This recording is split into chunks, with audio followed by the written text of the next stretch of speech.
l'École nationale supérieure d'ingénieurs du Mans. C'est une école interne en fait à l'Université du Maine.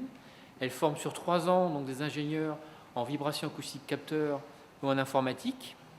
Elle est habilitée par la CTI, donc la Commission des titres d'ingénieur, à délivrer le titre d'ingénieur. Quand on parle d'école interne, ça veut dire que les élèves bénéficient de tous les services de l'université.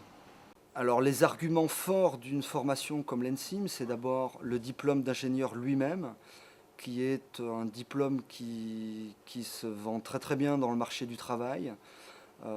C'est un diplôme qui, dans la société française, a du poids et dans l'industrie notamment, on recrute beaucoup de gens qui ont une formation ingénieur dans une école d'ingénieur. Sur dossier, on recrute donc des DUT, alors essentiellement des DUT mesures physiques, et depuis la nouvelle spécialité informatique aussi des DUT informatiques, des L2, L3 et des BTS. J'ai choisi l'ENSIM principalement pour la voie acoustique, parce qu'il y a très peu d'écoles en France qui forment des ingénieurs en acoustique.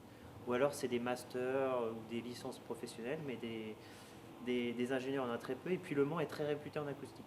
La spécialité vibration acoustique au sein de l'ENSIM fournit un certain nombre d'outils de base utiles à l'ingénieur qui se destinent à traiter des problèmes de bruit dans l'industrie au sens large.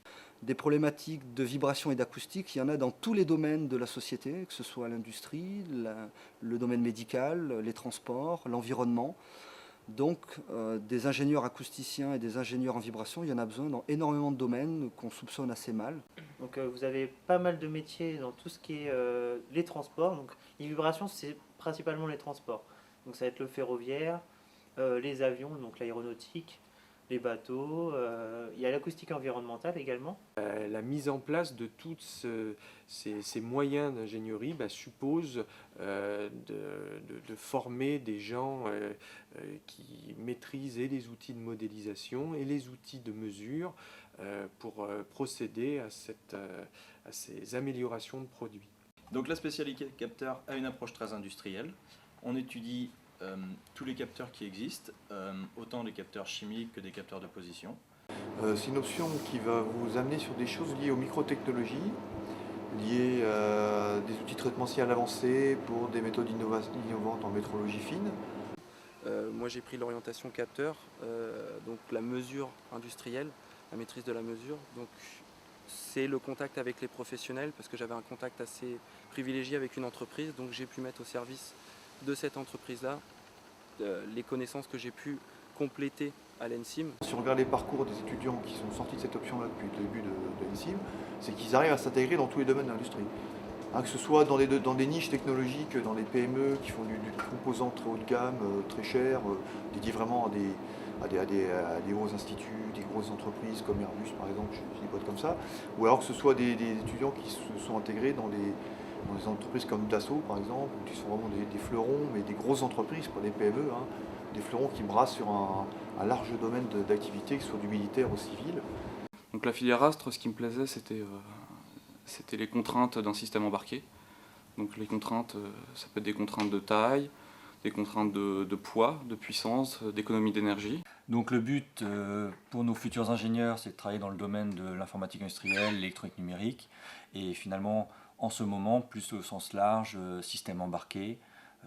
Et le système embarqué, on va en retrouver dans tous les systèmes, comme la téléphonie, la télécommunication au sens large, télévision numérique, la robotique, l'aéronautique, les véhicules, plus de 60% d'embarqués dans une voiture maintenant. Ça va être des choses comme ça. Ils vont être en mesure de développer des applications de type client-serveur permettant de transférer sur de longues distances des informations qui pourront être traitées ultérieurement ou de pouvoir intercéder sur le fonctionnement d'applications en cours sur des serveurs. Exactement. Et forcément, c'est un niveau ingénieur. Et l'idée, comme les systèmes deviennent de plus en plus complexes, on a besoin d'avoir des architectes systèmes qui sont capables de designer, de présenter, d'architecturer un système pour qu'il devienne, entre autres, aussi autonome. L'option IPS, donc c'est une des deux options d'informatique. IPS signifiant interaction personne-système. Donc ça s'adresse à tous les métiers permettant de faire dialoguer les humains et les ordinateurs. Eh bien, l'enjeu, c'est de bien prendre en compte ce contexte humain, regarder quelles sont les connaissances de l'utilisateur à la fois sur l'ordinateur, mais surtout sur l'activité, sur la tâche qu'il cherche à faire, et voir quelles sont ses habitudes, ses préférences aussi par rapport à la façon de travailler à travers un logiciel. Et à partir de là, se donner les moyens de donner à l'utilisateur le contrôle vraiment du logiciel et que la partie informatique technologique soit vraiment transparente par rapport à l'activité que développe l'utilisateur du logiciel. En entrée, les étudiants qu'on attend sur cette option, ce sont des étudiants passionnés par les nouvelles technologies. Alors pas forcément celui qui a tous les gadgets à la maison, mais celui qui va y être sensible. Y être sensible, ça veut dire savoir regarder déjà quel usage en effet du téléphone tactile, quel usage en fait sa grand-mère, quel usage en fait son petit frère, et essayer d'imaginer l'usage qu'on pourra en faire demain. Et c'est vers ça qu'on amène nos étudiants, quelle sera l'informatique de demain. Donc l'idée, c'est vraiment de faire une chaîne de métiers au sein de l'ENSIM, avec l'option capteur qui va prélever le signal, par exemple audio, avec derrière une filière acoustique qui va appliquer des modèles, du traitement du signal et des choses comme ça. Mais forcément, ce capteur et ces modèles, on aimerait les faire au fur et à mesure, ou au temps réel. Et donc là arrivent les systèmes embarqués. Et les systèmes embarqués, donc un des domaines, c'est effectivement l'acoustique, mais ça peut être la robotique, comme on a évoqué tout à l'heure, la santé, le médical et les hautes technologies.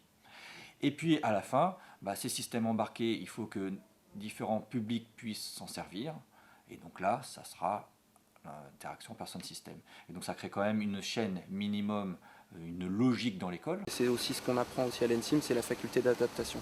S'adapter, savoir s'entourer, savoir où trouver les informations et les bonnes compétences pour mener un projet à bien. Donc au niveau des projets transversaux, comme leur nom l'indique, c'est des projets qui s'adressent aussi bien donc aux premières années spécialité informatique ou spécialité vibration acoustique capteur. Donc au niveau de ces projets, l'objectif, je dirais, c'est de rassembler la promotion. Donc au travers des projets deuxième année et troisième année, les enseignants-chercheurs ont la possibilité de proposer donc des projets et donc font bénéficier aux étudiants en fait, de tous ces équipements. Un pôle recherche, comme toute formation du supérieur, c'est indispensable puisque ça permet d'avoir un enseignement à jour des connaissances scientifiques, de pouvoir sans cesse améliorer, remodeler les thématiques enseignées par rapport aux besoins industriels et aux nouvelles connaissances scientifiques dégagées par la recherche. Il y a quand même des gens qui ont eu le bon goût de créer des pôles où physiquement la recherche peut se faire, par exemple la salle blanche ici, le laboratoire d'optique de Picard. Donc là ici, c'est un endroit où les étudiants passent et éventuellement ils visitent, ils rentrent, ils voient, donc ça peut être qu'une incitation justement à bénéficier des avantages. L'intérêt d'avoir des laboratoires de recherche dans une école, c'est de pouvoir faire bénéficier en fait, les élèves de tous ces équipements. Un grand nombre de personnes dans l'école sont rattachées au laboratoire d'acoustique de l'Université du Maine, qui est un laboratoire rattaché lui-même au CNRS. C'est le plus gros laboratoire français dans le domaine de l'acoustique. Il y a plus de 110 personnes travaillant spécifiquement dans ce domaine sur le site du Mans. Alors pour les stages, c'est assez classique par rapport aux autres écoles d'ingénieurs. Donc il y a 3 types de stages. Stage de première année, 10 stages ouvriers. Stage un peu plus technique, avec stage technicien en deuxième année. Et puis stage ingénieur, qui est le stage, je dirais, principal et très important au niveau du CV, qui est le stage ingénieur qui fait 6 mois en dernière année. C'est pour ça que le stage, c'est quelque chose qu'il ne faut pas négliger. Il faut bien cibler ce qu'on veut faire, parce que ça peut donner une opportunité. Et puis je crois qu'il ne faut pas se dégonfler. Il ne faut pas avoir peur d'aller chercher là où on a envie de le faire. Donc on a des relations assez étroites avec des industriels qui nous soumettent certaines problématiques qu'ils ont du mal à résoudre. Et on engage des travaux avec des étudiants là-dessus, sur la base de connaissances qu'ils ont au travers des cours, et en extrapolant un petit peu ces compétences-là dans des problématiques concrètes de la vie industrielle. On recrute alors des étudiants étrangers. Je viens du Sénégal. Je viens du Brésil. Je viens de la Chine.